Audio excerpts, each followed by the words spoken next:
तो bourse theory के लिए हमें पहले तो वो बोर एक साइंटिस्ट था, उसने अपनी एटॉमिक थ्योरी दी थी, उसी से हमें डिराइव करना है। जो तूने क्वेश्चन भेजा है उसमें एनर्जी और टाइम पीरियड और वेलोसिटी ये सब डिटरमाइन करनी है। लेकिन अगर तुझे ये तीनों चीज़ें पता करनी है तो तेरे को रेडियस भी पता करना होगा। तो तेरे को पहले रेडियस निकालना पड़ेगा, फिर उससे अलग अलग चीज़ें निकलती रहेंगी। और इसकी थ्योरी जो मैंने पीडीएफ भेजी थी डेरिवेशन की, उसी में ही है। मतलब ऐसे जो स्टेटमेंट लिखनी होती है डेरिवेशन से पहले, तो ये स्टेटमेंट है वही कि एक इलेक्ट्रॉन को कंसिडर करो जिसका मास m है, चार्ज e है और वो v वेलोसिटी के साथ एक न्यूक्लियस के आसपास घूम रहा है। जैसे कि ये है एक ये पॉजिटिव न्यूक्लियस है और वो एक सर्कुलर डायरेक्शन में इलेक्ट्रॉन हमारा घूम रहा है v वेलोसिटी के साथ। तो अब इसको ये इलेक्ट्रॉन इसी पॉजिटिव वेलोसिटी में घूमता रहे, सर्कुलर रोटेट करता, मतलब सर्कुलर मोशन करता रहे। इसके लिए हमें दोनों की फोर्सेस को इक्वल करना पड़ेगा। और वो हमें पता चलेगा जब हम इलेक्ट्रोस्टैटिक फोर्स और सेंट्रीपिटल फोर्स को इक्वल कर देंगे।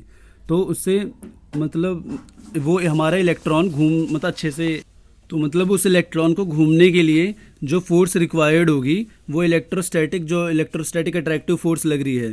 अब ये पॉजिटिव चार्ज है और इलेक्ट्रॉन्स हमारे नेगेटिव हैं, तो इन दोनों के बीच में एक अट्रैक्टिव फोर्स लगेगी और दोनों ये इलेक्ट्रिक चार्जेस हैं तो एक इलेक्ट्रोस्टैटिक अट्रैक्टिव फोर्स लगेगी।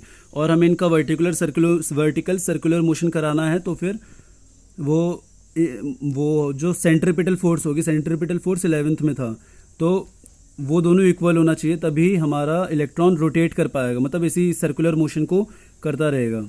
अब उसके बाद फिर हम इलेक्ट्रोस्टैटिक फोर्स का फॉर्मूला हमें पता ही है कि Q1 Q2 by r square, जो कूलम्स लॉ से था, और सेंट्रीपिटल फोर्स का होता है mv स्क्वायर बाय आर। ये 11th का पार्ट है। और बोर्स क्वांटाइजेशन रूल में हमें ये सेकंड पोस्टुलेट था बोर्ड्स का कि mvr होता है जो जब भी इलेक्ट्रॉनिक स्टेशनरी ऑर्बिट में घूमता है तो उसका एंगुलर मोमेंटम वो h/2π का इंटीग्रल मल्टीपल होता है। तो एंगुलर मोमेंटम का फॉर्मूला दिया था L = NH/2π = mvr। तो उसी से हमारा सेंट्रीपिटल फोर्स की वैल्यू डिराइव हुई थी 11th में mv²/r। तो अब इसमें हमने ये Q1 Q2/r², mv²/r इन सब की वैल्यू डाल दी।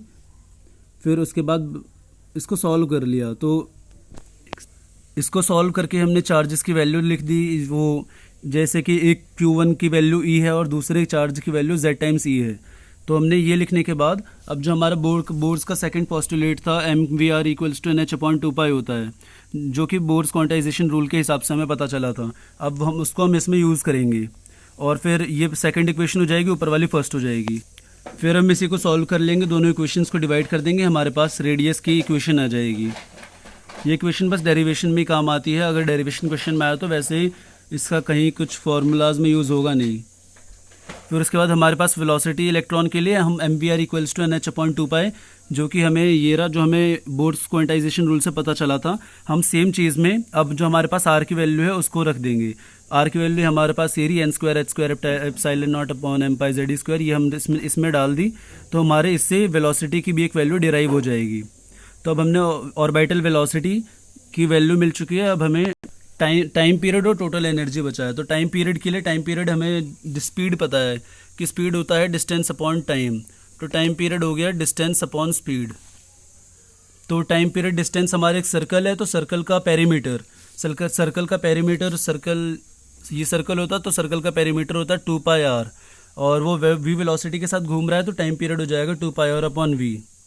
इसमें हम r की वैल्यू डाल देंगे और वेलोसिटी की वैल्यू भी हमें मिल चुकी है। दोनों के इंटीग्रल इक्वेशन को हम वैल्यू डाल करके डिवाइड कर देंगे, तो हमारे पास टाइम पीरियड की इक्वेशन भी आ जाएगी। देन अब हमारे पास radius, orbital velocity, time period सब आ ही चुका है। तो अब हम बस एनर्जी के फॉर्मूलाज में उनको पुट कर देंगे, तो हमारे पास आंसर्स आ जाएंगे। काइनेटिक एनर्जी का हमें पता ही है कि ½ mv² होता है। हमें बस वेलोसिटी की जो हमारे पास इक्वेशन आई थी हमने उसको पुट कर दिया, तो हमारे पास काइनेटिक एनर्जी की इक्वेशन आ जाएगी। पोटेंशियल एनर्जी हमें पता है कि Q1 Q2/r होती है, एक इलेक्ट्रोस्टैटिक पोटेंशियल। तो फिर उसमें हमने दोनों चार्जेस की वैल्यू डाल दी और नीचे हमने रेडियस की हमारी जो इक्वेशन आई थी वो डाल दी, तो हमारे पास पोटेंशियल आ जाएगा। टोटल एनर्जी निकालने के लिए काइनेटिक और पोटेंशियल दोनों को ऐड कर देंगे, तो हमारे पास ये इक्वेशन आ जाएगी।